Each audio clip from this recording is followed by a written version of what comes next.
Fakta ini yang terungkap di Pengadilan Negeri Palembang sehabis persidangan pra-peradilan antara pihak pemohon pra-peradilan Mukti Sulaiman, mantan Sekda Sumsel yang tersangkut kasus korupsi Masjid Raya Sriwijaya Palembang dengan pihak pemohon dari Kejati Sumsel. Menurut pihak termohon di persidangan tadi, pihak pemohon sudah mencabut permohonan pra-peradilannya dengan alasan Mukti Sulaiman sudah mencabut kuasa dari kuasa hukumnya untuk maju di proses sidang pra-peradilan.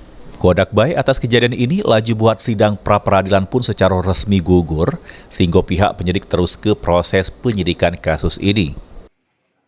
Tadi gimana Kak, pra-peradilan tadi Kak? Jadi kita tadi sudah ini dari kuasa pemohon mencabut pra-peradilan. Mencabut pra-peradilan? Sama Sulaiman diwakili oleh kuasanya tadi Pak Sarkowi. Jadi cak mana itu kalau dia udah dicabut? Hari ini sudah selesai, pra-peradilannya sudah selesai. Kecuali mau gugat lagi.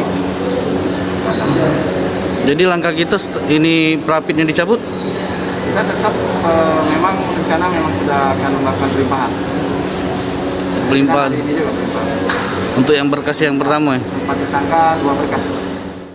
Awalnya pra-peradilan ini dewek muncul karena pihak pemohon pra-peradilan beranggapan amun penetapan tersangka ke Mukti Sulaiman, juru penyidikan kasus korupsi Masjid Raya Sriwijaya Palembang dianggap janggal, sehingga dimasuklah berkas permohonan pra-peradilan. Sri Febri Andi, PAL TV.